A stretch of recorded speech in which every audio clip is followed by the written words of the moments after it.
Welcome to the Loyal Opposition Podcast, episode number 5. I'm Bernie Flowers. I'm one of Uncle Sam's wayward children. I believe that our country's best days are still in front of us, but we're going to have to work hard to change the direction of the country in order to realize those best days. I ask that you like, share, and subscribe to this podcast. Mrs. LaToya Nkongolo is a wife, a mom, and a friend of mine. She's also a licensed clinical social worker and a licensed clinical drug and alcohol counselor. LaToya is also the co-owner of the Work Life Behavioral Health Clinic located in Glen Burnie, Maryland. She has worked in the field of addiction and mental health for 24 years as a clinician, administrator, community advocate, and she's worked tirelessly to reduce the stigma around behavioral health.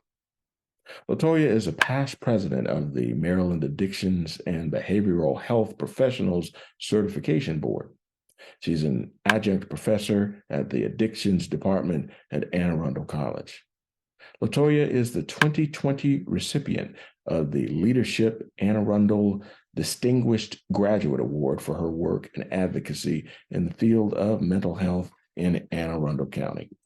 She's the 2023 recipient of the Black Legislative Caucus Community Service Excellence Award. LaToya is also a former delegate candidate for the Maryland House of Delegates.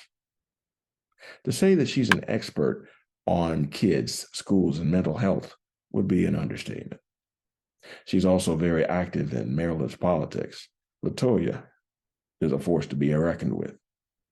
She's our best choice for setting the tone as the very first guest of the Loyal Opposition Podcast. Without further ado, let's introduce Ms. LaToya Nkongolo.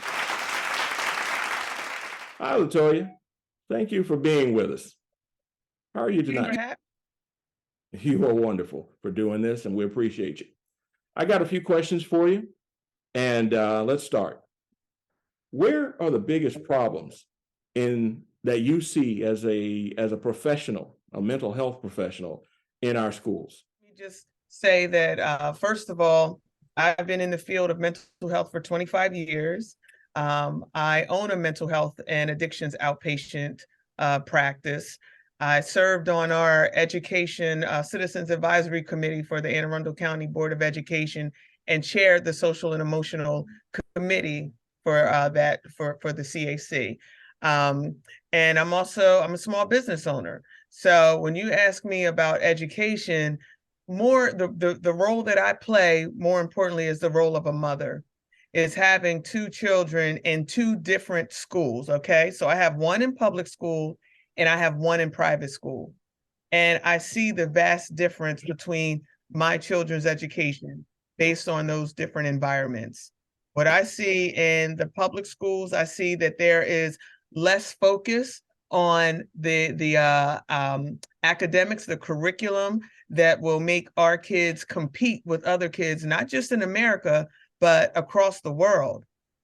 Where my one who's in private school, they focus more on the courses that are going to make kids competitive.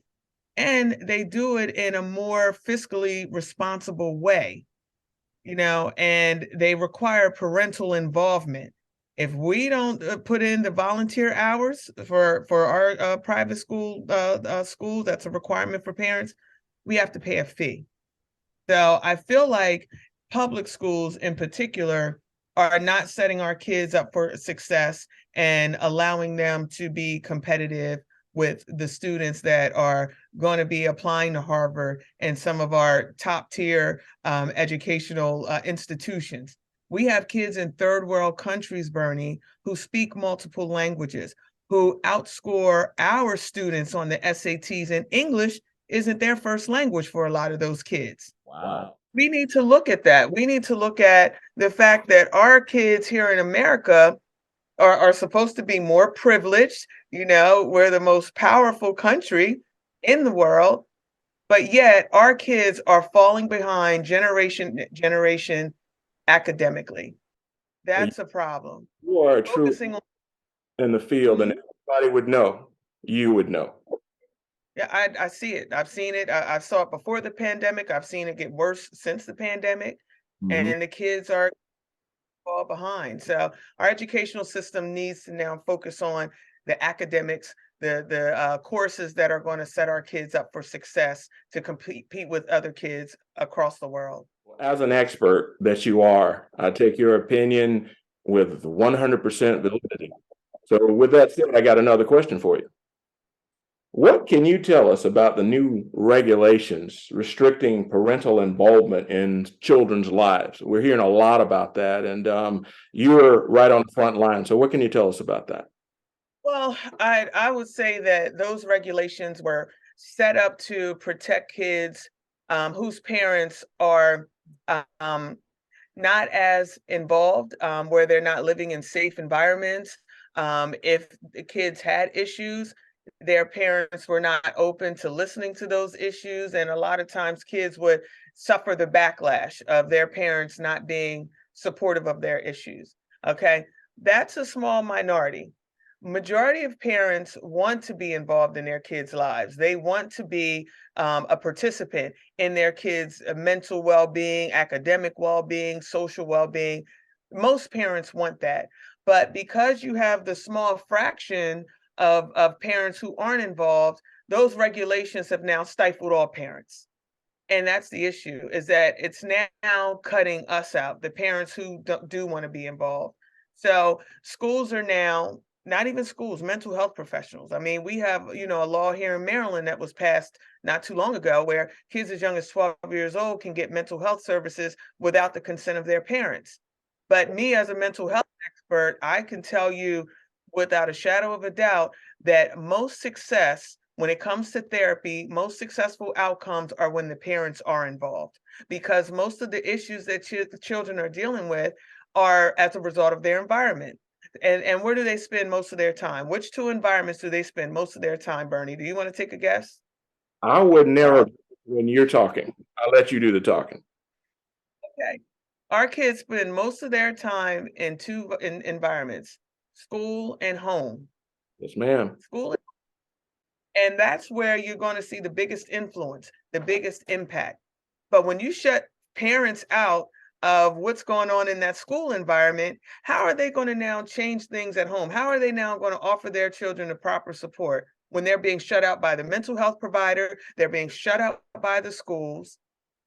That's not setting a child up for a healthy social and emotional state. It's Right. not, if anything, even good.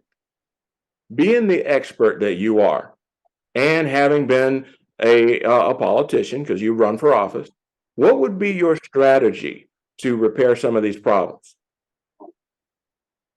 Well, I would say for one, we need to focus on, and I think a lot of families, parents, I don't care where you are across the aisle, I think hands down, most people want children to be successful. We want them to be successful academically, socially, emotionally. We need to focus on the curriculum that's going to set them up for success. When we talk about protective factors, so protective factors are those things that really help us become emotional, well adjusted, functioning members of society. One of those protective factors is school success, is academics. But when schools focus on social issues and they focus on the things that aren't setting the kids up to make them feel, wow, I'm doing great in school. I aced that math test. I advanced to the next course. I did great in that spelling bee or that competition. When we move away from that, and now we're talking about, this is who you are, this is how you feel, this world is not an emotional world. We live in a world that should be more intellectual and preparing us for that. But it seems like schools have shifted from now being more focused on the emotional and less on the intellectual. I'm impressed with everything you do. But the bottom line is, I'm hoping that you will run for office again. You are exactly the kind of person that needs to be in the decision making authority position in the government. Have you ever thought about running again? Well, I'm not gonna give you a firm yes or no on that. What I'll say is that I'm still very active in the community. I talk to people every day across my county, across the state. I still do advocacy, and I'm just looking at where the needs are. And I do feel like I would bring a lot to the table as a parent, a business owner, someone who is very much involved in the community, and I help people, overcome many obstacles and find solutions to their problems on a daily basis. So I'm not going to rule it out. You are everywhere at once, and I'm very impressed. So, with that said, I'm going to let you have the floor, and anything you want to say, the floor is yours. Well, I just want to say that even though my background is primarily in mental health, I feel like that when we talk about our children and mental health, we need to now focus on not so much the things that are tearing them down, but the things that really lift them up. We need to focus on the resilience in kids. We've moved away from teaching people about their strengths, teaching people and reminding people of their capabilities. And, kids need that reminder. And unfortunately, our society is not reminding them of that. They're getting a constant reminder of you're not accepted or you're not loved. And if you don't feel this way, then, if we don't accept you, then you're going to be at risk for suicide and other mental disorders. Yes, I agree that there is some validity to that. However, I feel like that we're not using understanding their normal development. We're not, teaching them their inner strength, their resiliency, everything that's going to set them up for success. We're moving away from that. And we're raising victims and people who are oppressed rather than people who are victors, people who are strong, who have a strong sense of self, a high esteem, a level of confidence that we need to be able to, meet life on life's terms. They're not getting that. And that's what we need. Amen to that. LaToya, I am honored to have you as the very, very first guest on the Loyal Opposition podcast. You set the tone.